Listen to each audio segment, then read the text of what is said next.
दर्शकों का स्वागत। मैं सिमी धालीवाल लैके हाजिर हाँ तुहाडे लई तुहाडा अपना प्रोग्राम खास रिपोर्ट जिहदे विच असीं तुहाडे लई हर हफ्ते लैके हाजिर होने आ कोई इहो जिहे भखदे मुद्दे जिस दे विच पंजाब दी गल हुंदी आ, साडी सियासत दी गल हुंदी आ ते लीडरां दी गल हुंदी आ कि साडी सियासत दे विच आखिरकार चल की रिहा, सियासत दे विच किहड़े-किहड़े नवें मोड़ आए, किसने की कीता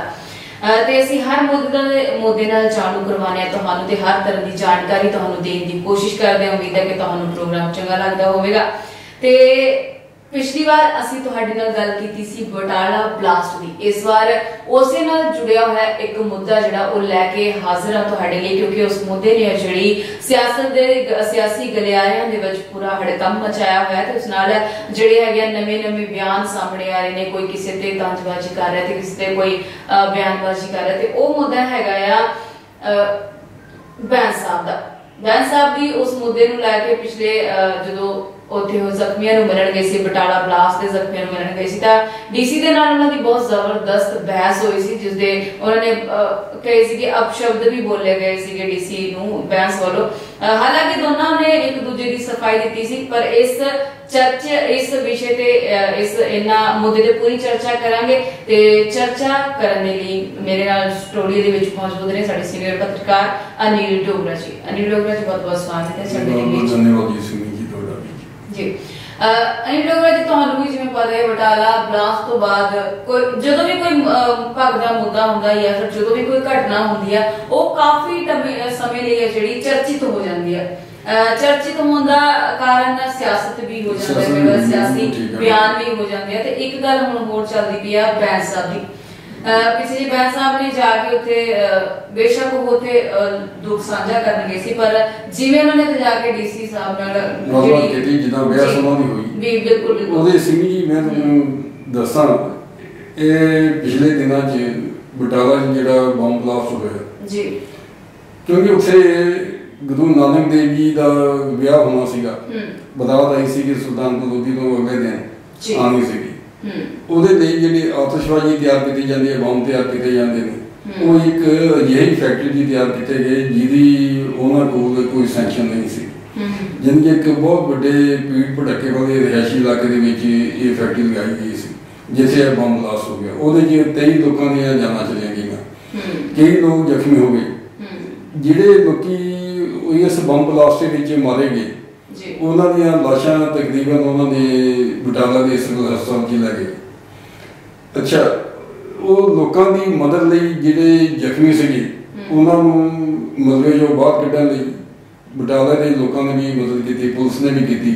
NDRF ਸਟੇਟ DRF ਉਹਨਾਂ ਦੇ ਜਿਹੜੇ ਜਵਾਨ ਸੀਗੇ ਉਹਨਾਂ ਨੇ ਵੀ ਮਦਦ ਕੀਤੀ। ਔਰ ਉਸ ਇਲਾਕੇ ਦੇ ਵਿੱਚ एक कोई अजिहा आदमी सीगा जिहदा कोई पता नहीं लग रहा सीगा ते ओहदी ना ओहदी लाश लभदी सी, ना ही ओहदा कोई होर थोड़ ठिकाना लभदिया सीगा कि ओह किते मलबे चों मिलिया या नहीं मिलिया। जे अगर जख्मी भी हुंदा ते किसी हस्पताल च हुंदा ओहदा पता लैण लई हालांकि सिमरजीत सिंह बैस जिहड़े लुधियाना तो लोक इंसाफ पार्टी के विधानकार ने वो बटाला पहुंच चुके सन। उन्होंने भी थोड़ी कई जख्मियों की मदद करने की कोशिश की, हस्पताल गए, हस्पताल का जो प्रशासन से उन्होंने भी मिले। अच्छा, उत्थे ही उन्होंने जिसे पता लगा भी एक आदमी का कोई पता नहीं लग रहा तो उन्होंने क्योंकि एक गल तो है भी उन्होंने गुस्सा बहुत छेती आ जाता, क्योंकि जिथे भी कोई पब्लिक की गल होंगी है पब्लिक नाल कोई ज्यादती होंगी है तो वो सब तो पहला उत्थे पहुंचते हैं, वो कोशिश करते हैं कि लोगों को इंसाफ मिल सके। ऐसे ही घटना लैके वो DC साहब से गुरदासपुर के DC विपुल उज्जवल वो उसने हस्पताल के मौजूद सन, बटाला के सिविल हस्पताल के वो अपने बैठे सीगे। बैंस साहब अपने आदमी को लैके उत्थे चले गए। उन्होंने कहा जी इदा का गल है। उन्होंने विपुल उज्जवल ने बजाय इस गल के कि एक पब्लिक का नुमाइंदा है यानी कि विधायक है और पब्लिक का चुनिया नुमाइंदा है, उसकी गल सुनने की बजाय उन्होंने ये कहना शुरू करता भी मैं ऐसे दफ्तर च बैठा, तुम अपने बंदे जिहड़े ने सारे बाहर गए।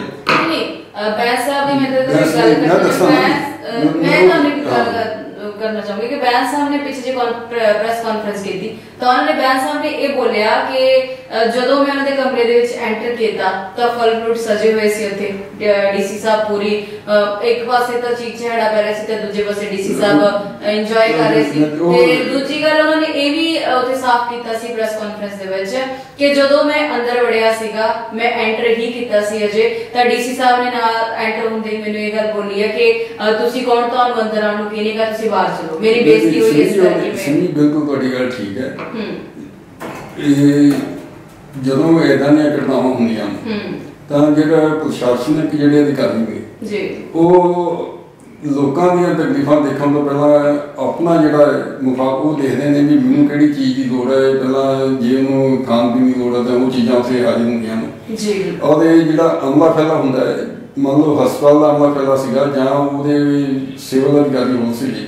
ਉਹਨਾਂ ਦੀ ਜਿਹੜੀ ਕੀ ਗੱਲ ਉਹ ਚਾਪਲੂਸੀ ਕਰਨ ਲਈ ਜਾਂ ਹੋਰ ਕਿਸੇ ਤਰੀਕੇ ਨਾਲ ਉਹਨਾਂ ਨੂੰ ਫਾਇਦਾ ਪਹੁੰਚਾਉਣ ਲਈ ਜਾਂ ਉਹਨਾਂ ਦੇ ਨਾਸ਼ ਦਾ ਬੰਦੋਬਸਤ ਕੀਤਾ ਜੋ ਕੁਛ ਵੀ ਕੀਤਾ ਉਹਨਾਂ ਨੇ ਕੀਤਾ ਉਹਦੇ ਉਸੇ ਵੇਲੇ ਬੈਂਸ ਸਾਹਿਬ ਦਾ ਉੱਥੇ ਪਹੁੰਚ ਜਾਣਾ ਉਹਨੇ ਇਸ ਘਟਨਾ ਨੂੰ ਹੋਰ ਥੋੜੀ ਹਵਾ ਦੇ ਦਿੱਤੀ ਵੀ ਇੱਕ ਪਾਸੇ ਦਾ ਚੀਜ਼ ਹਟਾ ਕਰਿਆ ਲੋਕਾਂ ਦੇ ਜਿਹੜੇ ਆਪਣੇ ਰਿਸ਼ਤੇਦਾਰ ਨੇ ਉਹ ਨਹੀਂ ਲੱਭਦੇ ਜੇ ਜ਼ਖਮੀ ਨੇ ਉਹ ਮਲਬੇ ਚੋਂ ਕੱਢੇ ਨਹੀਂ ਜਾ ਰਹੇ ਉਹਦੇ ਪੁਲਿਸ ਕੋਈ ਮਦਦ ਨਹੀਂ ਕਰ ਰਹੀ ਜੇ ਪੁਲਿਸ ਮਦਦ ਕਰਦੀ ਹੈ ਤਾਂ ਲੋਕਾਂ ਨੂੰ ਪਰੇ ਢਾਣ ਦੀ ਕੋਸ਼ਿਸ਼ ਕਰਦੀ ਹੈ ਵੀ ਤੁਸੀਂ ਵੀ ਢਾਲੋ ਲੇਕਿਨ ਜਿਨ੍ਹਾਂ ਲੋਕਾਂ ਦੇ ਆਪਣੇ ਰਿਸ਼ਤੇਦਾਰ ਨੂੰ ਮਲਬੇ ਥੱਲੇ ਡਿੱਗੇ ਪਏ ਨੇ ਦਬੇ ਪਏ ਨੇ ਉਹ ਪਿੱਛੇ ਕਿੱਦਾਂ ਹਟਣਾ ਹੁਣ ਅਗਰ ਬੈਂਸ ਸਾਹਿਬ ਉੱਥੇ ਚਲੇ ਗਏ ਡੀ ਸਾਹਿਬ ਨੂੰ ਇਹ ਪੁੱਛਣ ਤਾਂ ਕਮ ਸੇ ਕਮ ਡੀ ਸਾਹਿਬ ਨੂੰ ਇੰਨੀ ਕੁ ਤਾਂ ਮਾਨ ਇੱਜ਼ਤ ਦੇਣਾ ਚਾਹੀਦਾ ਸੀਗਾ ਵੀ ਇੱਕ ਐਮਐਲਏ ਉਹਨਾਂ ਕੋਲ ਆਇਆ ਚਾਹੇ ਉਹ ਵਿਰੋਧੀ ਪਾਰਟੀ ਦਾ ਚਾਹੇ ਜਿੱਦਾਂ ਦਾ ਵੀ ਹੈਗਾ ਉਹਨੂੰ ਕਮ ਸੇ ਕਮ ਉਹ ਲੋਕਾਂ ਦੀ ਹਮਾਇਤ ਵਿੱਚ ਆਇਆ ਇਹ ਗੱਲ ਤਾਂ ਬਿਲਕੁਲ ਨਹੀਂ ਮੰਨੀ ਜਾ ਸਕਦੀ ਕਿ ਨਾ ਇੱਕ ਡੀਸੀ ਹੋਵੇ ਔਰ ਉਹਨੂੰ ਉਸ ਬੰਦੇ ਦਾ ਪਤਾ ਹੋਵੇ ਸਿਮਰਜੀਤ ਸਿੰਘ ਬੈਂਸ ਦਾ ਜਿਹੜਾ ਲੋਕਾਂ ਦੀਆਂ ਤਕਲੀਫਾਂ ਨੂੰ ਲੈ ਕੇ ਪ੍ਰਸ਼ਾਸਨ ਨਾਲ ਤੇ ਸਰਕਾਰ ਨਾਲ ਲੋਹਾ ਲਾਉਂਦਾ ਔਰ ਇਹ ਗੱਲ ਕਹਿੰਦੀ ਜੀ ਡੀ ਸਾਹਿਬ ਨੇ ਕਿ ਜੀ ਤੁਸੀਂ ਬਗੈਰ ਪੁੱਛੇ ਕਿਉਂ ਆ ਗਏ ਇਹ ਬਿਲਕੁਲ ਠੀਕ ਹੈ ਵੀ ਬਗੈਰ ਪੁੱਛੋ ਇੱਕ ਪਬਲਿਕ ਦਾ ਨੁਮਾਇੰਦਾ ਉਹਨੂੰ ਵੀ ਅਗਰ ਪੁੱਛਣ ਦੀ ਲੋੜ ਹੈ ਤਾਂ ਫਿਰ ਆਮ ਆਦਮੀ ਦੀ ਕੀ ਮੁਕਰ ਹੈ ਉਹ ਕਿਹਨੂੰ ਮਿਲ ਸਕਦਾ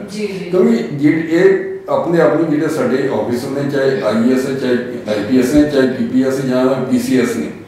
ਇਹ ਗਵਰਨਮੈਂਟ ਦੀਆਂ ਨਜ਼ਰਾਂ ਦੇ ਵਿੱਚ ਜਾਂ ਯੂਪੀਐਸਸੀ ਜਾਂ ਪੀਪੀਐਸਸੀ ਇਹਨਾਂ ਲਈ ਹੈਗੇ ਨੇ ਪਬਲਿਕ ਸਰਵੈਂਟ ਲੇਕਿਨ ਇਹ ਪਬਲਿਕ ਸਰਵੈਂਟ ਨਹੀਂ ਹੈਗੇ ਪਬਲਿਕ ਸਰਵੈਂਟ ਘੱਟ ਨੇ ਇਹ ਪਬਲਿਕ ਆਫਿਸਰ ਜ਼ਿਆਦਾ ਨੇ ਔਰ ਇਹ ਆਪਣੀ ਅਫਸਰੀ ਦਾ ਰੂਪ ਜਮਾਉਣ ਲਈ ਕਈ ਵਾਰੀ ਅਜਿਹੀਆਂ ਹਰਕਤਾਂ ਕਰ ਪੈਂਦੇ ਨੇ ਜਿਹਦੇ ਨਾਲ ਇਹਨਾਂ ਦੀ ਤੇ ਸਰਕਾਰ ਦੀ ਪਲੱਸ ਇਹਨਾਂ ਦੀ ਜਿਹੜੀ ਪੁਸ਼ਤਤਾਈ ਹੁੰਦੀ ਹੈ ਉਹਦੀ ਬਦਨਾਮੀ ਵੀ ਹੁੰਦੀ ਹੈ ਔਰ ਇਸ ਗੱਲ ਨੂੰ ਵੀ ਨੁਕਸਾਨ ਪਹੁੰਚਦਾ ਕਿ ਇੱਕ ਐਡਾ ਵੱਡਾ ਪੜ੍ਹਿਆ ਲਿਖਿਆ ਅਫਸਰ ਅਗਰ ਇਹ ਕੁਛ ਕਰ ਸਕਦਾ ਤੇ ਆਮ ਆਦਮੀ ਜਾਂ ਛੋਟੇ ਕਰਮਚਾਰੀ ਦੀ ਕੀ ਹਾਲਤ ਹੋ ਸਕਦੀ ਇੱਕ ਕਿਤੇ ਗੱਲ ਬਹੁਤ ਵੱਡੀ ਗੱਲ ਹੈ ਜਿਹੜੀ ਮੈਨੂੰ ਲੱਗਦੀ ਹੈ ਮੇਰੇ ਪਰਸਨਲ ਰਿਵੀਜ਼ਨ ਦੇ ਨਾਲ ਕਿ ਜਦੋਂ ਲੋਕਾਂ ਨਾਲ ਕੁਝ ਹੁੰਦਾ ਹੈ ਲੋਕਾਂ ਨਾਲ ਗੁੰਡਾਗਰਦੀ ਕੀਤੀ ਜਾਂਦੀ ਹੈ ਸ਼ਰੇਆਮ ਕੀਤੀ ਜਾਂਦੀ ਹੈ ਲੋਕਾਂ ਨੂੰ ਗਾਲੀ ਗਲੋਚ ਵੀ ਪੁਲਿਸ ਵੱਲੋਂ ਕੀਤੀ ਜਾਂਦੀ ਹੈ ਸ਼ਰੇਆਮ ਕੀਤੀ ਜਾਂਦੀ ਹੈ ਤਾਂ ਉਦੋਂ ਕੈਪਟਨ ਸਾਹਿਬ ਆ ਜਿਹੜਾ ਐਕਸ਼ਨ ਕਿਉਂ ਨਹੀਂ ਲੈਂਦੇ ਹੁਣ ਕੈਪਟਨ ਸਾਹਿਬ ਨੇ ਇੱਕ ਵੀਡੀਓ ਵਾਇਰਲ ਹੋਈ ਨਾਲ ਦੀ ਨਾਲ ਐਕਸ਼ਨ ਲੈ ਲਿਆ ਉਹਦਾ ਕੀ ਕਾਰਨ ਹੈ ਸਿਮੀ ਉਹਦਾ ਕਾਰਨ ਹੈ ਕਿ ਸਿਮਰਜੀਤ ਸਿੰਘ ਬੈਂਸ ਨੇ ਆਪਣੀ ਇੱਕ ਪੰਜਾਬ ਦੇ ਵਿੱਚ ਥਾਂ ਬਣਾਈ ਹੈ ਜੀ ਉਹਨਾਂ ਦੀ ਇੱਕ ਇਮੇਜ ਬਣੀ ਹੈ ਕਿ ਉਹ ਲੋਕਾਂ ਦੀਆਂ ਤਕਲੀਫਾਂ ਨੂੰ ਲੈ ਕੇ ਅੱਗੇ ਆਉਂਦੇ ਨੇ ਜੀ ਉਹਨਾਂ ਦਾ ਆਪਣਾ ਕੋਈ ਮੁਫਾਦ ਨਹੀਂ ਹੁੰਦਾ ਉਹਨਾਂ ਨੂੰ ਕੋਈ ਲੋਕਾਂ ਦੇ ਪੈਸੇ ਦੀ ਲੋੜ ਨਹੀਂ ਲੋਕਾਂ ਨੂੰ ਜੀ ਉਹਨਾਂ ਨੂੰ ਲੋਕਾਂ ਦੇ ਕੰਮ ਕਰਨ ਦੀ ਐਸੀ ਤਾਂਘ ਹੈ ਕਿ ਉਹਨਾਂ ਨੇ ਲੁਧਿਆਣੇ ਦੇ ਵਿੱਚ ਹੀ ਕਈ ਅਜਿਹੇ ਕੰਮ ਕੀਤੇ ਨੇ ਜਿਨ੍ਹਾਂ ਨਾਲ ਲੋਕੀ ਉਹਨਾਂ ਨਾਲ ਇੱਕ ਇੱਕ ਕਰਕੇ ਪਤਾ ਨਹੀਂ ਸੈਂਕੜੇ ਹਜ਼ਾਰਾਂ ਲੱਖਾਂ ਦੀ ਗਿਣਤੀ ਜੁੜੀ ਨਹੀਂ ਆਏ ਦਿਨ ਅਸੀਂ ਵੀ ਦੇਖਦੇ ਹਾਂ ਸੋਸ਼ਲ ਮੀਡੀਆ ਤੇ ਉਹਨਾਂ ਦੀ ਕੋਈ ਨਾ ਕੋਈ ਪਰਦਾਫਾਸ਼ ਕੀਤਾ ਹੈ ਉਹਨਾਂ ਦੀ ਹੋਰ ਦਾ ਕਿਸੇ ਹੁਣ ਕਿਨਾ ਡੀਸੀ ਵਿਪਲ ਉਜਵਲ ਦੀ ਗੱਲ ਲੈ ਲਓ ਅਗਰ ਇਹ ਬੈਂਸ ਸਾਹਿਬ ਉੱਥੇ ਚਲੇ ਵੀ ਗਏ ਔਰ ਉਹਨਾਂ ਨੇ ਐਂਟਰ ਕਰ ਲਿਆ ਤਾਂ ਉਹਨਾਂ ਨੂੰ ਇਹ ਕਹਿੰਦੀ ਤੇ ਲੋੜ ਨਹੀਂ ਸੀ ਕਿ ਤੁਸੀਂ ਕਹੋ ਤੇ ਇਹ ਬਾਕੀ ਬੰਦੇ ਕਿਉਂ ਆਏ ਨੇ ਉਹਦੇ ਅਗਰ ਉਸ ਵੇਲੇ ਬੈਂਸ ਸਾਹਿਬ ਨੇ ਇਹ ਗੱਲ ਕਹੀ ਹੈ ਵੀ ਇਹ ਤੇਰੇ ਬਾਪ ਦਾ ਦਫ਼ਤਰ ਨਹੀਂ ਤਾਂ ਉਹਦੇ 'ਚ ਕਿਸੇ ਨੂੰ ਕੋਈ ਪਰੇਸ਼ਾਨੀ ਨਹੀਂ ਹੋਣੀ ਚਾਹੀਦੀ ਕਿਉਂਕਿ ਜਿਸ ਵੇਲੇ ਦਫ਼ਤਰ ਲੋਕਾਂ ਦਾ ਤਾਂ ਇੱਕ ਅਫਸਰ ਜਿਹੜਾ ਕੰਮ ਕਰ ਰਿਹਾ ਉਹ ਵੀ ਤੇ ਲੋਕਾਂ ਲਈ ਕੰਮ ਕਰ ਰਿਹਾ। ਨਹੀਂ ਅੱਜ ਬੈਂਸ ਸਾਹਿਬ ਨੇ ਗੱਲ ਕਹਿਤੀ ਕਿ ਤੁਸੀਂ ਕੌਣ, ਤੁਹਾਨੂੰ ਗਿਣਾ ਜਾ ਆਮ ਲੋਕ ਉਹੀ ਮੈਂ ਕਹਿੰਦਾ ਨਹੀਂ, ਆਮ ਗੱਲ ਦੇ ਲੋਕਾਂ ਦੀ ਤੇ ਗੱਲ ਹੀ ਤੁਸੀਂ ਛੱਡੋ। ਜੇ ਇੱਕ MLA ਨਾਲ ਇਦਾਂ ਦਾ ਵਤੀਰਾ ਕੀਤਾ ਜਾ ਸਕਦਾ ਤਾਂ ਆਮ ਆਦਮੀ ਨੂੰ ਨਾ ਤਾਂ ਉਹਦੇ ਲਾਗੇ ਨਹੀਂ ਫੜਨ ਦਿੱਤਾ। ਸਿੰਮੀ ਜੀ, ਮੈਂ ਤੁਹਾਨੂੰ ਜਲੰਧਰ ਦੇ ਕਈ ਦਫ਼ਤਰਾਂ 'ਚ ਹਾਲ ਹੈ ਤੇ ਕਈ ਦਫ਼ਤਰ ਤਾਂ ਐਸੇ ਨੇ ਜਿੱਥੇ ਤੁਸੀਂ ਚਿੱਠ ਵੀ ਭੇਜਦੇ ਹੋ। ਹਾਂਜੀ, ਆਮ ਆਦਮੀ ਅਗਰ ਚਿੱਠ ਵੀ ਭੇਜ ਦਿੰਦਾ ਤੇ ਉਹਨੂੰ 2-2 ਘੰਟੇ 3-3 ਘੰਟੇ ਤੱਕ ਬੁਲਾਇਆ ਨਹੀਂ ਜਾਂਦਾ, ਉਹਦੀ ਗੱਲ ਹੀ ਨਹੀਂ ਸੁਣੀ ਜਾਂਦੀ। ਔਰ ਇੱਥੋਂ ਦੇ ਜਲੰਧਰ ਦੇ ਪੁਲਿਸ ਕਮਿਸ਼ਨਰ ਦੇ ਗੁਰਪ੍ਰੀਤ ਸਿੰਘ ਭੁੱਲਰ, ਇਹਨਾਂ ਦਾ ਕੰਮ ਕਰਨ ਦਾ ਅੰਦਾਜ਼ ਹੀ ਨਵਾਂ ਹੈ। ਇਹਨਾਂ ਨੂੰ ਤੁਸੀਂ ਚਿੱਠ ਭੇਜ ਦਿੱਤੀ ਹੈ, ਚਿੱਠ ਅੰਦਰ ਗਈ ਨਹੀਂ, ਨਾਲ ਹੀ ਉਹਨਾਂ ਦਾ ਬੰਦਾ ਬਾਬਾ ਜੀ ਦਾ ਸਭ ਅੰਦਰ ਆ ਜਾਓ ਜੀ, ਐਕਸ਼ਨ ਹੋ ਜਾਂਦਾ। ਔਰ ਉਹ ਅਗਲੇ ਗੁਰਪ੍ਰੀਤ ਸਿੰਘ ਭੁੱਲਰ ਉਹਨਾਂ ਦੀ ਪੂਰੀ ਗੱਲ ਸੁਣਦੇ ਨੇ। ਜਿਹੜਾ ਕੋਲ ਕੋਈ ਉਹਨਾਂ ਦਾ ਆਫਿਸਰ ਖੜਾ ਹੈ ਜਾਂ ਉਹਨਾਂ ਦਾ PA ਖੜਾ ਹੈ, ਉਹਨੂੰ ਉਸੇ ਵੇਲੇ ਆਰਡਰ ਦਿੰਦੇ ਵੀ ਇਹ ਕੰਮ ਕਰਨਾ ਵੀ ਇਹਨਾਂ ਦੀ ਐਪਲੀਕੇਸ਼ਨ ਲੈ ਲੈ, ਇਹ ਜਿਸ ਵੀ ਥਾਣੇ ਨੂੰ ਮਾਰਕ ਕਰਨੀ ਹੈ ਉਹਨੂੰ ਮਾਰਕ ਕਰੋ ਔਰ ਉਹਨਾਂ ਨਾਲ ਮੇਰੇ ਬਿਹਾਫ ਤੇ ਗੱਲ ਕਰਕੇ ਉਹਨਾਂ ਕੋਲ ਇਹ ਕੰਮ ਕਰਨਾ। ਹੁਣ ਉਹ ਇਸੇ ਗੱਲ ਤੋਂ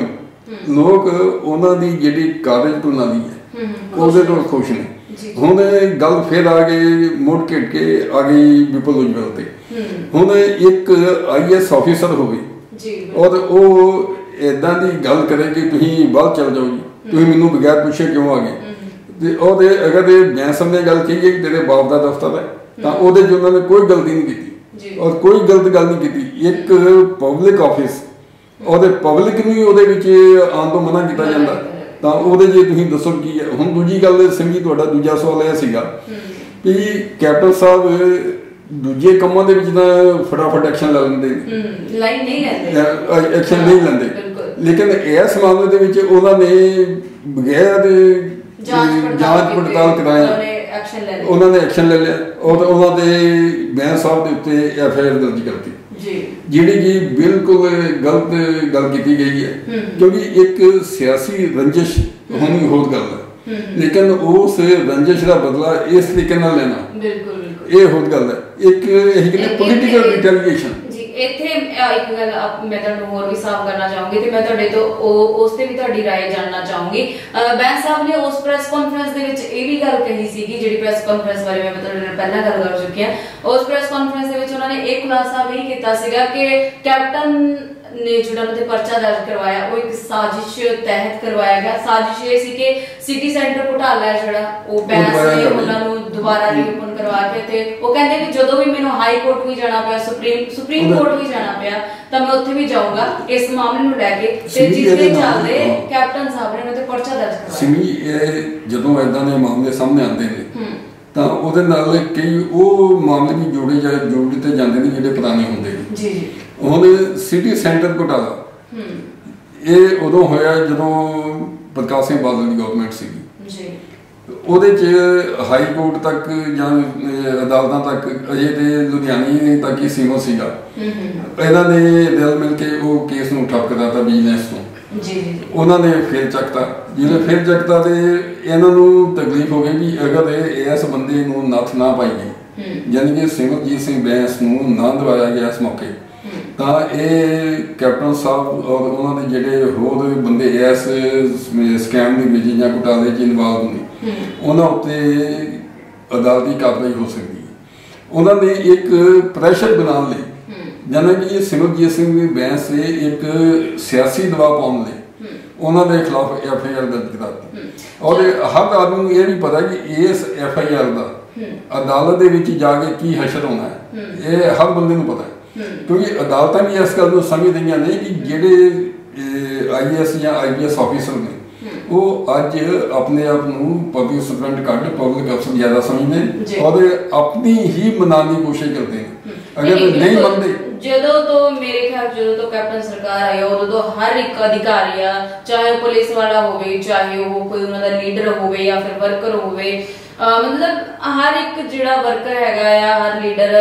ਸਾਰੇ ਹੀ ਆਪ ਮੁਹਾਰੇ ਅੱਗੇ ਚੱਲਦੇ। ਹੁਣ ਸਮੀ ਤੁਹਾਨੂੰ ਮੈਂ ਹੋਰ ਦੱਸਾਂ, ਜਲੰਧਰ ਦੀ ਮੈਂ ਇੱਕ ਮਿਸਾਲ ਛੋਟੀ ਜਿਹੀ ਦੇ ਦੇਣਾ ਤੁਹਾਨੂੰ ਜੀ। ਜਲੰਧਰ ਕਿੰਨਾ ਕੁ ਫੈਲਿਆ ਹੋਵੇ। ਇੱਥੋਂ ਲੈ ਲਓ ਤੁਸੀਂ ਨਕੋਦਰ ਤੋਂ ਪਹਿਲੇ ਖਤਮ ਹੋ ਜਾਂਦਾ, ਇੱਧਰ ਚੱਲ ਜਾਓ ਕਰਤਾਰਪੁਰ ਤੋਂ ਅੱਗੇ ਜਾ ਕੇ ਖਤਮ ਹੋ ਜਾਂਦਾ, ਦੂਜੇ ਪਾਸੇ ਚੱਲ ਜਾਓ ਫਗਵਾੜਾ ਤੋਂ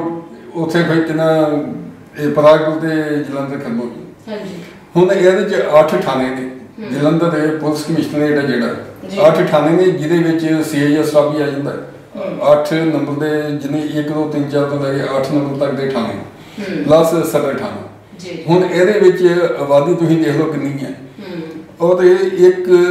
ਕਮਿਸ਼ਨਰੇਟ ਜਿਹੜਾ ਆਫਿਸ ਹੈ ਉਹਦੇ ਵਿੱਚ ਕਿੰਨੇ ਆਫਿਸਰ ਹੋਣੇ ਚਾਹੀਦੇ ਨੇ, ਇਹਦਾ ਅੰਦਾਜ਼ਾ ਤੁਸੀਂ ਨਹੀਂ ਲਗਾ ਸਕਦੇ। ਅੱਜ ਪੁਲਿਸ ਕਮਿਸ਼ਨਰ ਦੇ ਹੈੱਡ ਹੈ, ਸਿਰਫ ਕਮਿਸ਼ਨਰ ਜਲੰਧਰ ਕਮਿਸ਼ਨਰੇਟ ਪੁਲਿਸ ਦਾ ਜਿਹੜਾ ਕਮਿਸ਼ਨਰ ਹੈ ਉਹ ਪੁਲਿਸ ਕਮਿਸ਼ਨਰ ਦੇ ਗੁਰਪ੍ਰੀਤ ਸਿੰਘ ਭੁੱਲਰ, ਉਹ ਹੈੱਡ ਆ ਉਹਦਾ। ਲੇਕਿਨ ਉਹਦੇ ਨਾਲ 4 ਦੇ ਡਿਪਟੀ ਪੁਲਿਸ ਕਮਿਸ਼ਨਰ ਲਗਾਤੇ ਗਏ, ਜਦੋਂ ਕਿ ਪਹਿਲੇ ਥੋੜੀ ਦੇਰ ਪਹਿਲਾਂ ਸਿਰਫ 2 ਸਾਲ ਪਹਿਲਾਂ ਤੱਕ ਸਿਰਫ ਇੱਕ ਪੁਲਿਸ ਕਮਿਸ਼ਨਰ ਸੀਗਾ, ਇੱਕ ਉਹਦੇ ਨਾਲ DCP ਲਾਤਾ, ਜਿਹਨੂੰ ਅਗਰ ਪੁਰਾਣੀ ਕਿ ਨਾ ਆਵਾਜ਼ 'ਚ ਕਹਿ ਲਓ ਜਾਂ ਪੁਰਾਣੇ ਜ਼ਮਾਨੇ ਦਾ ਕਹਿ ਲਓ SSP ਹੁੰਦਾ ਸੀਗਾ ਜਦੋਂ ਕਮਿਸ਼ਨਰ ਨਹੀਂ ਬਣੀ ਸੀ। ਹੁਣ ਇੱਕ ਪੁਲਿਸ ਕਮਿਸ਼ਨਰ ਹੋ ਗਿਆ, ਉਹਦੇ ਨਾਲ deputy police commissioner law and order ਲਾਤਾ, ਇੱਕ police commissioner deputy police commissioner investigation ਲਾਤਾ, ਇੱਕ ਹੁਣ ਨਵਾਂ ਲਾਤਾ deputy police commissioner operation and traffic. ਜਿਵੇਂ ਕਿ ਇੱਕ ਛੋਟੀ ਜਿਹੀ ਕਮਿਸ਼ਨਰੀ ਜਲੰਧਰ ਦਾ ਹਾਲ ਤੁਸੀਂ ਦੇਖੋ, ਅਗਰ ਜਲੰਧਰ ਸ਼ਹਿਰ ਦੀ ਗੱਲ ਹੀ ਕਰਦੀ ਹੈ ਨਾ ਆਪਾਂ, ਤਾਂ ਉਹਦਾ ਏਰੀਆ ਕਿੰਨਾ, ਉਹਨੇ ਉਸੇ ਏਰੀਏ 'ਚ ਕੰਮ ਕਰਨਾ ਜਿਹੜਾ ਜਲੰਧਰ ਮਿਊਨਿਸਪਲ ਕਾਰਪੋਰੇਸ਼ਨ ਦੇ ਅਧੀਨ ਹੈ। ਔਰ ਉਹਦੇ ਲਈ ਅਗਰ ਅਸੀਂ ਇੱਕ ਪੁਲਿਸ ਕਮਿਸ਼ਨਰ ਤੋਂ ਇਲਾਵਾ 4 ਡਿਪਟੀ ਪੁਲਿਸ ਕਮਿਸ਼ਨਰ ਔਰ ਪਤਾ ਨਹੀਂ 7-8 ਤਾਂ ਐਡੀਸ਼ਨਲ ਡਿਪਟੀ ਪੁਲਿਸ ਕਮਿਸ਼ਨਰ ਹੋਣਗੇ, ACP ਹੋਣਗੇ, ਉਹਨਾਂ ਤੋਂ ਬਾਅਦ ਕਿੰਨੇ ਇੰਸਪੈਕਟਰ ਦੇ ਸਬ ਇੰਸਪੈਕਟਰ ਦੇ, ਉਹਨਾਂ ਦਾ ਤਾਂ ਕੋਈ ਹਿਸਾਬ ਨਹੀਂ। ਪਰ ਫਿਰ ਵੀ ਲੋਕਾਂ ਨੂੰ ਇਨਸਾਫ ਦੀ ਗੱਲ ਛੱਡੋ ਜੀ, ਉਹ ਲਾ ਐਂਡ ਆਰਡਰ ਤੇ ਕੰਟਰੋਲ ਨਹੀਂ ਹੈਗਾ। ਹਰ ਰੋਜ਼ ਕੋਈ ਨਾ ਕੋਈ ਅਜਿਹੀਆਂ ਵਾਰਦਾਤਾਂ ਹੁੰਦੀਆਂ ਨੇ, ਸਾਡੇ ਨੇੜੇ ਹੀ ਇੰਨੀਆਂ ਵਾਰਦਾਤਾਂ ਹੁੰਦੀਆਂ, ਸਾਨੂੰ ਖੁਦ ਹੈਰਾਨੀ ਹੁੰਦੀ ਹੈ ਕਿ ਪੰਜਾਬ ਦਾ ਹਾਲ ਹੈ ਜਿਹੜਾ ਅੱਜ ਇੰਨਾ ਖਰਾਬ ਹੋ ਚੁੱਕਿਆ ਕਿ ਅੱਜ ਕੱਲ ਨਾ ਤਾਂ ਕਿਸੇ ਕੁੜੀ ਦਾ ਬਾਹਰ ਨਿਕਲਣਾ ਸੁਰੱਖਿਅਤ ਹੈ, ਨਾ ਹੀ ਕੁੜੀ ਦਾ ਕੀ ਕਿਸੇ ਮੁੰਡੇ ਦਾ ਸ਼ਰੇਆਮ ਹੀ ਗੁੰਡਾਗਰਦੀ ਹੋ ਜਾਂਦੀ ਹੈ, ਸ਼ਰੇਆਮ ਹੀ ਕਤਲ ਹੋ ਜਾਂਦੇ ਨੇ, ਸ਼ਰੇਆਮ ਹੀ ਗੋਲੀਆਂ ਚੱਲ ਜਾਂਦੀਆਂ। ਇਹਦੇ ਨਾਲ ਹੀ ਇਹ ਟੁਕਦਾ ਮੈਂ ਤੁਹਾਨੂੰ ਇੱਕ ਹੋਰ ਦੱਸਣਾ ਹੈ ਕਿ ਘਟਨਾ ਜਿਹੜੀ ਹੁਣੇ ਹੋਈ ਹੈ, ਕੱਲ ਰਾਤ ਹੀ ਹੋਈ ਹੈ ਜੀ। ਇੱਕ ਟਰੱਕ ਵਿੱਚ 3 ਅੱਤਵਾਦੀ ਜਿਹੜੇ ਨੇ ਪੰਜਾਬ ਦੇ ਸਾਰੇ ਰਸਤਿਆਂ ਤੋਂ ਲੰਘਦੇ JNK ਤੱਕ ਪਹੁੰਚ ਗਏ। ਅੱਛਾ। ਉਹਨਾਂ ਕੋਲ ਕਿੰਨੀਆਂ ਸਕੀਮ ਉਹਦੇ AK-4 AK-47 ਜੀ ਰਾਈਫਲਾਂ, 6 AK-56 ਰਾਈਫਲਾਂ, ਹੋਰ ਕਿੰਨਾ ਅਸਲਾ। ਉਹ ਟਰੱਕ ਨੂੰ ਕਿਸੇ ਵੀ ਟੋਲ ਪਲਾਜ਼ੇ ਤੇ ਜਾਂ ਕਿਸੇ ਵੀ ਪੁਲਿਸ ਨਾਕੇ ਤੇ ਪੰਜਾਬ ਦੇ ਅੰਦਰ ਦੇ ਜੋ ਨਿਕਲਿਆ ਨਹੀਂ ਰੋਕਿਆ ਗਿਆ। ਉਹ ਹੁਣ ਕਿਹੜੇ ਪਾਸੋਂ ਆਇਆ ਕਿਹੜੇ ਪਾਸੋਂ ਗਿਆ, ਉਹਦੇ ਪਠਾਨਕੋਟ ਤੋਂ ਹੁੰਦਿਆਂ ਉਹ ਪਹੁੰਚ ਗਿਆ ਲਖਨਪੁਰ। ਲਖਨਪੁਰ ਦੇ ਜ਼ਿਲ੍ਹੇ ਪੁਲਿਸ ਨੇ ਉਹਨਾਂ ਨੂੰ ਟਰੱਕ ਨੂੰ ਘੇਰਿਆ, ਉਹਦੇ ਵਿੱਚੋਂ 3 ਅੱਤਵਾਦੀ ਜਿਹੜੇ ਜੈਸ਼ੇ ਤੋਬਾ ਜਾਂ ਮਤਲਬ ਦੂਜੇ ਕਹਿ ਲਓ ਇਹਨਾਂ ਦੇ ਉਹਨਾਂ ਦੇ ਅੱਤਵਾਦੀ ਸੀਗੇ, ਉਹ ਫੜੇ ਗਏ ਨੇ, ਉਹਦੇ ਅਸਲਾ ਉੱਥੇ ਬਰਾਮਦ ਕੀਤਾ। ਮਤਲਬ ਉਹ ਹੈ ਕਿ ਦੋਸ਼ੀ ਇੱਥੇ ਚੁਸਤ ਨੇ ਤੇ ਪੁਲਿਸ ਸਸਤੀ ਸੁਸਤ ਹੈ, ਬਿਲਕੁਲ ਸੁਸਤ ਹੋਈ ਪਈ, ਉਹਨਾਂ ਨੂੰ ਕਿਸੇ ਚੀਜ਼ ਦੀ ਕੋਈ ਪਰਵਾਹ ਨਹੀਂ ਕਿ ਸਾਨੂੰ ਕੀ ਜ਼ਿੰਮੇਵਾਰੀ ਮਿਲੀ ਹੈ, ਸਾਨੂੰ ਵਰਦੀ ਮਿਲੀ ਹੈ ਤਾਂ ਉਸ ਦੀ ਸਾਡੀ ਕੀ ਜ਼ਿੰਮੇਵਾਰੀ ਹੈ, ਕੋਈ ਇੱਜ਼ਤ ਹੀ ਨਹੀਂ ਰਹੀ। ਉਹ ਖਾਕੀ ਵਰਦੀ ਸੀ ਜਿਹੜੀ ਉਹਨਾਂ ਨੇ ਪੂਰੀ ਦਾਗਦਾਰ ਕੀਤੀ ਹੋਈ ਆ, ਤੇ ਜਿੱਥੇ ਉਹਨਾਂ ਦੀ ਪਹਿਚਾਣ ਤੱਕ ਨਹੀਂ ਹੋ ਪਾ ਰਹੀ ਕਿ ਉਹ ਪੁਲਿਸ ਵਾਲੇ ਨੇ ਜਾਂ ਫਿਰ ਖੁਦ ਮੁਜਰਿਮ ਨੇ, ਕਿਉਂਕਿ ਮੁਜਰਿਮਾਂ ਤੋਂ ਜ਼ਿਆਦਾਤਰ ਗੁੰਡਾਗਰਦੀ ਅੱਜ ਕੱਲ ਪੁਲਿਸ ਨੇ ਕੀਤੀ। ਪੁਲਿਸ ਦੀ ਸਭ ਤੋਂ ਵੱਡੀ ਨਾਕਾਮੀ ਤੇ ਇਹ ਹੈ ਕਿ ਆਮ ਆਦਮੀ ਨੂੰ ਫੜਨ ਲਈ ਤਾਂ ਤੁਸੀਂ 10-10 ਨਾਕੇ ਲਗਾ ਦਿੰਦੇ ਹੋ। ਬਿਲਕੁਲ। ਸ਼ਹਿਰਾਂ ਦੇ ਵਿੱਚ ਲੁੱਟ ਖੋਹ ਹੁੰਦੀ ਹੈ, ਕੁੜੀਆਂ ਦੇ ਪੁਲਿਸ ਕੁੱਤੇ ਜਾਂਦੇ ਨੇ, ਜਨਾਨੀਆਂ ਦੀਆਂ ਬਾਲੀਆਂ ਖਿੱਚੀਆਂ ਜਾਂਦੀਆਂ ਨੇ, ਉਸਲੇ ਪੁਲਿਸ ਦੇ ਨਾਕੇ ਕਿਤੇ ਕੋਈ ਕੰਮ ਨਹੀਂ ਕਰਦੇ। ਉਹਨਾਂ ਦੇ ਕੋਲੋਂ ਮੋਟਰਸਾਈਕਲਾਂ ਤੇਜ਼ ਰਫ਼ਤਾਰ ਮੋਟਰਸਾਈਕਲਾਂ ਤੇ ਉਹ ਜਿਹੜੇ ਲੁਟੇਰੇ ਨੇ ਜਾਂ ਸਨੈਚਰ ਨੇ ਉਹ ਲੰਘ ਜਾਂਦੇ ਨੇ, ਜਿਸ ਵੇਲੇ ਲੰਘ ਜਾਂਦੇ ਨੇ ਉਹਦੇ ਬਾਅਦ ਉਹਨਾਂ ਨੂੰ ਕਿਹਾ ਜਾਂਦਾ ਉਹ ਜੀ ਅਸਾਂ ਕੀ ਕਰ ਸਕਦੇ ਤੁਸੀਂ ਜੀ। ਡੋਗਰੇ ਵਿੱਚ ਤਾਂ ਦੂਰ ਦੀ ਗੱਲ ਕਰਦੀ ਹੈ। ਮੈਂ ਤੁਹਾਨੂੰ ਇੱਕ ਮੇਰੇ ਨਾਲ ਹੋਈ ਘਟਨਾ ਦੱਸਦੀ ਹਾਂ। ਅਸੀਂ ਬਾਜ਼ਾਰ ਦੇ ਵਿੱਚ ਥੋੜੀ ਦੇਰ ਰੁਕੇ, ਜਿੱਥੇ ਬਾਜ਼ਾਰ ਬੰਦ ਹੀ ਹੋਣ ਵਾਲਾ ਸੀ ਕਿ ਬਾਜ਼ਾਰ ਸਾਹਮਣੇ ਬੈਠੇ ਮਤਲਬ 3-4 ਲੋਕ ਸੀਗੇ ਜਿਹੜੇ ਉਹ ਸ਼ਰਾਬ ਪੀ ਕੇ ਉਲੜਬਾਜ਼ੀ ਕਰ ਰਹੇ ਸੀ। ਮੈਂ ਨਾਲ ਦੀ ਨਾਲ ਪੁਲਿਸ ਨੂੰ ਫੋਨ ਲਾਇਆ ਕਿ ਇੱਥੇ ਮਤਲਬ ਐਵੇਂ ਕਰਕੇ ਪਬਲਿਕ ਪਲੇਸ ਹੈਗਾ, ਐਵੇਂ ਕਰਕੇ ਇਹ ਸਭ ਕੁਝ ਹੁੰਦਾ ਪਿਆ ਆ, ਪਲੀਜ਼ ਤੁਸੀਂ ਕੰਟੈਕਟ ਕਰੋ ਜਾਂ ਫਿਰ ਤੁਸੀਂ ਇੱਥੇ ਆਓ। ਉਹਨਾਂ ਨੇ ਮੈਨੂੰ ਮੈਂ ਪਹਿਲਾਂ 3 ਵਾਰੀ ਫੋਨ ਕੀਤਾ, ਚੱਕਿਆ ਨਹੀਂ, ਚੌਥੀ ਵਾਰ ਫੋਨ ਚੱਕ ਕੇ ਉਹ ਕਹਿ ਰਹੇ ਨੇ ਕਿ ਚਲੋ ਠੀਕ ਹੈ ਅਸੀਂ ਆ ਰਹੇ ਹਾਂ। ਠੀਕ ਹੈ, ਜਦੋਂ ਉਹ ਨਹੀਂ ਆਏ ਹੈਗੇ काफी देर ਅਸੀਂ ਵੇਟ ਕੀਤਾ ਤੇ ਫੋਨ ਵੀ ਦੁਬਾਰਾ ਕੀਤਾ ਨਹੀਂ ਚੱਕਿਆ ਅਸੀਂ ਆ ਰਹੇ ਹਾਂ ਕਰਦੇ ਸੀ ਦੁਬਾਰਾ ਜਦੋਂ ਨਹੀਂ ਅਸੀਂ ਦੁਬਾਰਾ ਇੱਧਰ ਜਿਹੜਾ ਕੰਪਨੀ ਬਾਗ ਚੌਂਕ ਹੈਗਾ ਆਪਣਾ ਇੱਧਰ ਹੈਗਾ ਆ ਲਾਈਟਾਂ ਉੱਥੇ ਗਏ ਕਿਉਂਕਿ ਉੱਥੇ ਪੁਲਿਸ ਦੀ ਗੱਡੀ ਹਮੇਸ਼ਾ ਖੜੀ ਰਹਿੰਦੀ ਹੈ ਅਸੀਂ ਉੱਥੇ ਗਏ ਅਸੀਂ ਉੱਥੇ ਉਹਨਾਂ ਨਾਲ ਗੱਲਬਾਤ ਕੀਤੀ ਤਾਂ ਉਹਨਾਂ ਨੇ ਕਿਹਾ ਕਿ ਕੰਪਲੇਂਟ ਹੀ ਨਹੀਂ ਪਹੁੰਚੀ ਜਦ ਕਿ ਅਸੀਂ 3 ਵਾਰੀ ਕਾਲ ਕੀਤਾ ਨਾ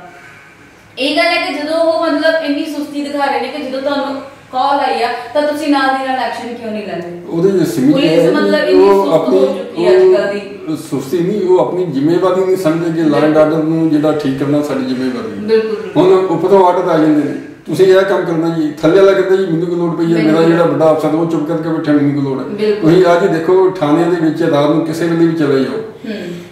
ਕੋਈ ਥਾਣੇ ਦੇ ਜਿਹੜੇ ਦਰਵਾਜ਼ਾ ਉਹਦੇ ਤੇ ਸੰਤਰੀ ਨਹੀਂ ਬੈਠਾ ਹੁੰਦਾ ਅੰਦਰ ਦੇ ਜੇ ਕੋਈ ਦੂਜਾ ਦੇ ਕਾਂਸਟੇਬਲ ਬੈਠੇ ਹੋਣਗੇ ਜਾਂ ਡਿਊਟੀ ਤੇ ਕੋਈ ਏਐਸਆਈ ਹੋਏਗਾ ਤਾਂ ਉਹ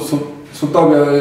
ਲੱਗਦਾ ਵੀ ਉਹ ਸੁੱਤਾ ਹੀ ਗਿਆ ਜੀ ਜੇ ਉਹਨੂੰ ਕੋਈ ਆਦਮੀ ਜਾ ਕੇ ਕਹਿੰਦਾ ਵੀ ਮੇਰੀ ਕੰਪਲੇਂਟ ਲਓ ਉਹ ਸਵੇਰੇ ਆਈ ਜਾ ਕੇ ਐਸਾ ਕੋਈ ਕੰਪਲੇਂਟ ਜਨਕੀ ਕੋਈ ਆਦਮੀ ਆਪਣੀ ਸਰਕਾਰ ਹੈ ਜਿਹੜੀ ਉਹ ਕੁਝ ਨਹੀਂ ਕਰ ਪਾ ਰਹੀ ਲੋਕਾਂ ਨੂੰ ਨਾ ਤਾਂ ਇਨਸਾਫ ਦਿਵਾ ਪਾ ਰਹੀ ਹੈ ਨਾ ਹੀ ਉਹ ਕਿਸੇ ਸਥਿਤੀ ਨੂੰ ਕੰਟਰੋਲ ਕਰਨ ਦੇ ਵਿੱਚ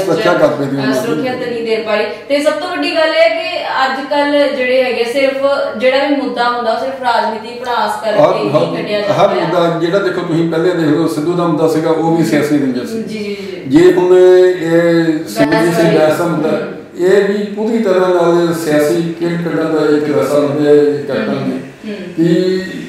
ਅਗਰ ਇਹ ਦੇਖੋ ਇਹ ਕੈਪਟਨ ਸਭ ਨੂੰ ਪਤਾ ਵੀ ਜਦੋਂ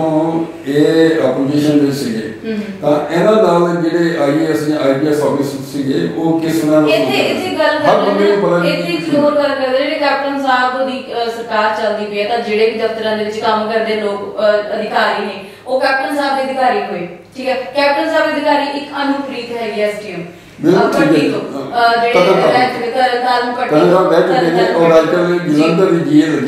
ਜੀ ਬਿਲਕੁਲ ਉਹਨਾਂ ਨੇ ਜਿਹੜਾ ਸੀਗਾ ਬਹੁਤ ਵੱਡਾ ਘਪਲਾ ਕੀਤਾ ਜਿਹੜਾ ਉਹਨਾਂ ਨੂੰ ਮਤਲਬ ਉੱਥੇ ਰੋਡ ਬਣਾਉਣ ਲਈ ਪੈਸੇ ਦਿੱਤਾ ਗਿਆ ਸੀ ਉਹਨਾਂ ਦੇ ਚੈੱਕ ਸੀਗੇ ਜਿਹੜੇ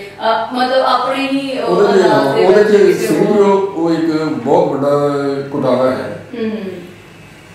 ਅਨੁਪ੍ਰੀਤ ਜਿਹੜੀ ਅੱਜਕੱਲ ਜਲੰਧਰ ਚ ਜਨਰਲ ਸਾਈਕਲ ਲੱਗੀ ਹੈ ਉਹ ਪਹਿਲਾਂ ਤਰਨ ਦੀ ਐਸਟੀਐਮ ਸੀ ਜੀ ਉਹਨਾਂ ਨੂੰ ਤਰਨ ਤੋਂ ਲੈ ਕੇ ਰਾਜਸਥਾਨ ਤੱਕ ਦੀ ਜਿਹੜੀ ਨੈਸ਼ਨਲ ਹਾਈਵੇ ਸੀਗੀ ਉਹਦਾ ਨਿਰਮਾਣ ਕਰਨਾ ਸੀਗਾ ਉੱਥੇ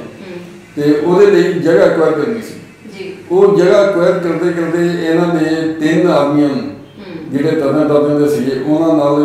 ਮਿਲ ਕੇ ਕਰੋ ਜਾਂ ਉਹਨਾਂ ਨੂੰ ਫਾਇਦਾ ਪਹੁੰਚਾਉਣ ਲਈ 1 ਕਰੋੜ 63 ਲੱਖ ਰੁਪਏ ਦਾ ਜਿਹੜਾ ਕਬਜ਼ਾ ਉਹਦੇ ਚ ਉਹ ਜ਼ਮੀਨ 'ਚ ਹੋ ਗਿਆ ਜੀ ਹੁਣ ਜਦੋਂ ਇਹ ਮਾਮਲਾ ਸਾਹਮਣੇ ਆਇਆ ਤਾਂ ਜਿਹੜੇ ਡੀਸੀ ਪ੍ਰਦੀਪ ਸਭਰਵਾਲ ਸੀਗੇ ਉਹਨਾਂ ਨੇ ਮਾਮਲੇ ਦੀ ਘੋਖ ਕੀਤੀ ਜਾਂਚ ਹੋਈ ਤਾਂ ਉਹਨਾਂ ਨੇ ਉਹਨੂੰ ਦੋਸ਼ੀ ਪਾਇਆ ਕਿ ਇਹ ਜਿਹੜੀ ਐਸਡੀਐਮ ਹੈ ਇੱਥੇ ਤਰਨ ਰਹਿ ਚੁੱਕੀ ਹੈ ਇਹਦੇ ਉੱਤੇ ਪੂਰੀ ਜ਼ਿੰਮੇਵਾਰੀ ਬਣਦੀ ਹੈ ਇਸ ਘੁਟਾਲੇ ਦੀ ਕਿਉਂਕਿ ਇਹਦੀਆਂ ਗਲਤੀਆਂ ਕਰਕੇ ਇਹਦੀ ਲਾਪਰਵਾਹੀ ਕਰਕੇ ਜਾਂ ਇਹਦੀ ਆਪਣੀ ਗਲਤ ਮਨਸ਼ਾ ਹੋਣ ਕਰਕੇ ਇਹ ਸਾਰਾ ਇਹ ਜਿਹੜਾ ਘੁਟਾਲਾ ਹੋਇਆ ਨਹੀਂ ਦੇਖੋ ਹੁਣ ਸਰਕਾਰ ਨੇ ਨੱਕ ਹੇਠਾਂ ਇਹ ਸਭ ਕੁਝ ਹੋਇਆ ਉਹ ਦੇਖੋ ਉਹਦੇ ਨੱਕ ਹੇਠਾਂ ਹੁੰਦੇ ਲੇਕਿਨ ਹੁਣ ਤੁਸੀਂ ਇੱਕ ਗੱਲ ਦੇਖੋ ਕਿ ਇਸ ਕੰਮ ਨੂੰ ਦੂਜੇ ਪਾਸੇ ਲਾਉਣ ਦੇ ਵੀ ਸਰਕਾਰ ਦੀ ਬੰਦਾ ਕਿੰਨਾ ਇਹਨਾਂ ਬਦਨਾਮੀ ਹੁੰਦੀ ਹੈ ਦੇਖੋ ਤੁਸੀਂ ਇੱਕ ਐਸਐਮ ਉਹ ਵੀ ਲੇਡੀ ਐਸਐਮ ਨੇ ਇਹ ਕੰਮ ਕੀਤਾ ਜੀ ਤਾਂ ਉਹਨਾਂ ਨੇ ਉਹਨੂੰ ਪ੍ਰਦੀਪ ਸਭਰਵਾਲ ਨੂੰ ਰਿਪੋਰਟ ਮੰਗਾ ਲਈ ਸਭਰਵਾਲ ਸਾਹਿਬ ਦੀ ਰਿਪੋਰਟ ਤੇ ਉਹਨੂੰ ਸਸਪੈਂਡ ਕਰਤਾ ਗਿਆ ਜੀ ਮਨੋਜ ਜੀ ਨੇ ਲੇਕਿਨ ਹੁਣ ਵੀ ਇੱਕ ਗੱਲ ਦੇਖੋ ਕਿ ਇੱਕ ਉਹਨੂੰ ਦਾ ਸਸਪੈਂਡ ਕਰਦਾ ਉਹਦੇ ਠੀਕ ਹੈ ਵੀ ਉਹਨੇ ਗਲਤੀ ਕੀਤੀ ਹੈ ਉਹਦੇ 'ਚ ਇਨਵੋਲਵ ਹੋਏਗੀ ਲੇਕਿਨ ਇਹੋ ਹੀ ਕੰਮ ਹੁਸ਼ਿਆਰਪੁਰ ਦੇ ਵਿੱਚ ਹੋਇਆ ਉੱਥੇ ਜਿਸ ਵੇਲੇ ਕਈ ਅਕਾਲੀ ਉਹਦੇ ਵਿੱਚ ਫਸੇ ਰਹੇ ਨੇ ਉਹ ਵੀ ਹਾਈਵੇ ਦਾ ਹੀ ਕੰਮ ਸੀਗਾ ਹਾਈਵੇ ਦੇ ਵਿੱਚ ਜ਼ਮੀਨ ਲਈ ਗਈ ਸੀ ਮੈਂ ਦੱਸਾਂ ਉਹਦੇ ਤੇ ਇਹਨਾਂ ਨੇ ਬੜੀ ਛੇਤੀ ਐਕਸ਼ਨ ਲੈ ਲਿਆ ਕਿ ਉਹ ਬੰਦੇ ਦੇ ਖਿਲਾਫ ਐਫਆਈਆਰ ਵੀ ਹੋਈ ਇਹਨਾਂ ਚੁੱਕੇ ਅੰਦਰ ਦੇ ਦਿਓ ਜੀ ਇਹ ਕਰਦੇ ਉਹ ਕਰਦੇ ਲੇਕਿਨ ਜਦੋਂ ਤੁਹਾਡਾ ਆਪਣਾ ਹੀ ਇੱਕ ਅਫਸਰ ਇਦਾਂ ਦੀ ਕਰ ਰਿਹਾ ਤਾਂ ਉਹਦੇ ਖਿਲਾਫ ਤੁਸੀਂ ਇੱਕ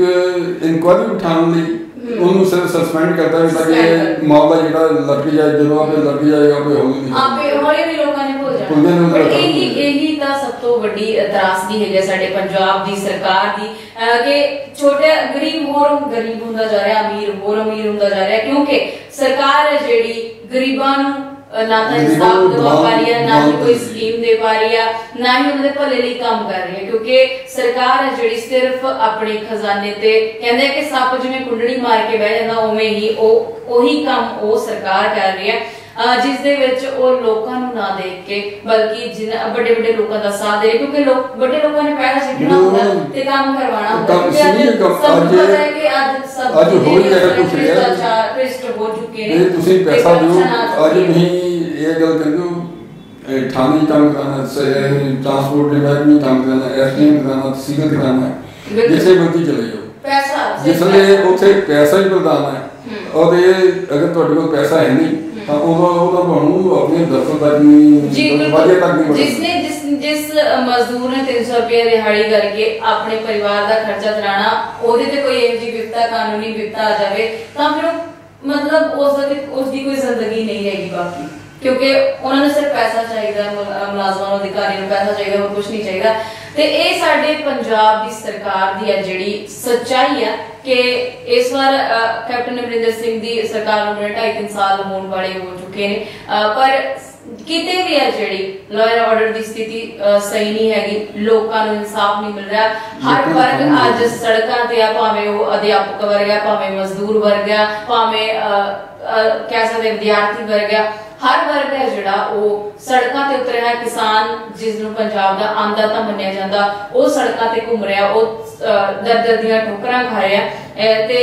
सिमरजीत सिंह बैंस दा मुद्दा जिहड़ा तुसीं उस दे विच भी सियासत ही देखण नूं मिल रही है, देखण नूं मिल रही है। उस दे विच भी कोई इहो जी गल नहीं कि लोकां नूं इंसाफ दिवाउण दी कोई गल होवे, पर उस दे विच भी सियासी पड़ास आ जिहड़ी ओही कड्ढी जा रही है। अजकल दे जिन्ने भी मुद्दे चल रहे सियासत दे विच